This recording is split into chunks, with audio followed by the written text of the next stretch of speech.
नमस्कार. दुपारच्या बातम्यांमध्ये आपलं स्वागत आहे. मी आकांक्षा जावडेकर. बुलेटिनची सुरुवात करूयात या तासाच्या हेडलाईन्स बघून. Headlines brought to you by Chitale binge bar, तुमचा आवडता नमकीन बार आता तुमच्या जवळच्या दुकानांमध्ये उपलब्ध.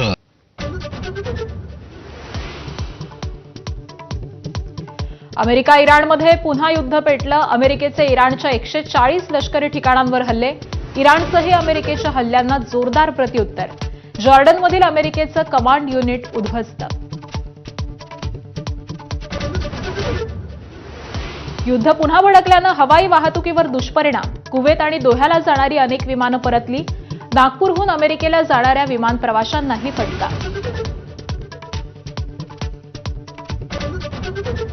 ठाकरेंच्या शिवसेनेचे माजी खासदार विनायक राऊत त्यांच्या कुटुंबियांसह 7 जणांविरोधात गुन्हा. मानसिक छळ, मारहाण आणि जादूटोण्याचे सुनेचे गंभीर आरोप. विनायक राऊतांनी आरोप फेटाळले. अमित शहांनीच मला भाजप प्रवेशाची ऑफर दिली. एकनाथ खडसे यांचा मोठा दावा. गिरीश महाजनांसारख्या स्थानिकांच्या विरोधामुळेच भाजपात प्रवेश झाला नाही असा युक्तिवाद.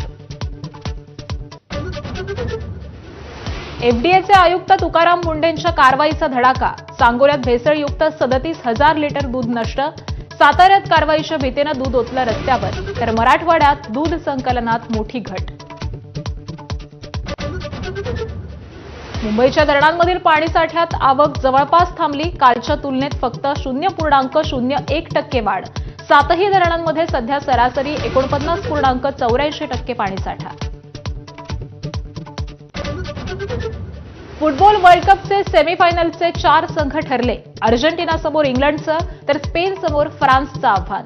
अव्वल 4 संघांनीच अंतिम 4 मध्ये धडक मारल्यानं स्पर्धेचा शेवट रोमांचक होणार. एबीपी माझावर आज रात्री 8 वाजता रंगणार महाराष्ट्रातील उत्तुंग व्यक्तिमत्वांचा सन्मान सोहळा. सुनील गावस्कर, दिलीप प्रभावळकर, सई तामणकर, पंडित विजय घाटेंचा झाला गौरव.